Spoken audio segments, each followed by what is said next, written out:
Hello and welcome to Fast Company's installation and tech video. In this video we'll be installing a brake return spring kit on a 2022 KTM 125. Before we get started, there are a few items that we need to remove. The first item is the stock brake spring that goes from the clutch cover down to the pedal. You can completely remove that. The second item is the stock plastic frame guard. Go ahead and cut the zip ties and remove that frame guard.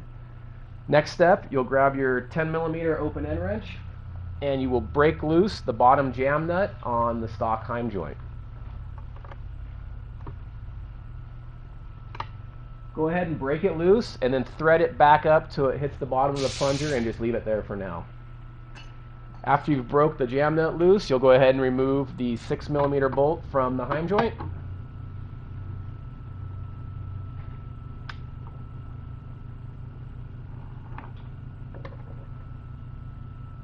And remove the entire brake pusher.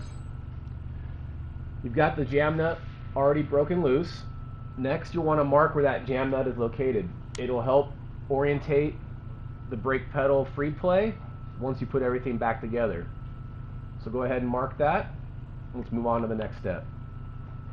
Next step is to completely remove the brake pusher from the heim joint. So you'll thread that all the way off. Remove the nut. Set the nut aside, you won't be using this anymore. Next step is to take your brake bucket and thread it down to the mark you made on the heim joint. Once you get to that point, you can now install the brake pusher. Grab your 10mm and your 19mm.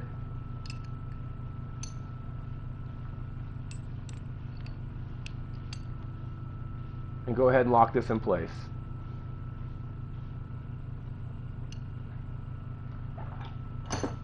Once you've locked the brake bucket against the pusher, you're now ready to install it. Our spring is shaped like a cone. There's a large end and a small end. The large end will go down against the bucket, and the small end will go up against the master cylinder.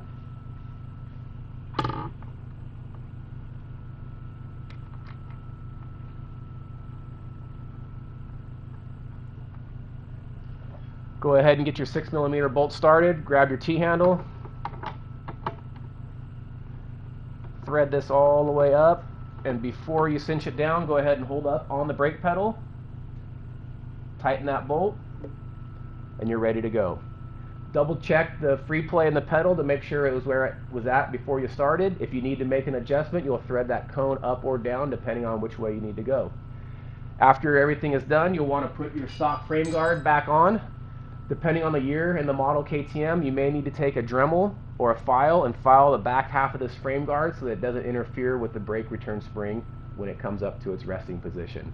Once you've clearanced your frame guard, you can go ahead and reinstall that and get ready to have a better feeling brake pedal. Thanks for watching. That's good.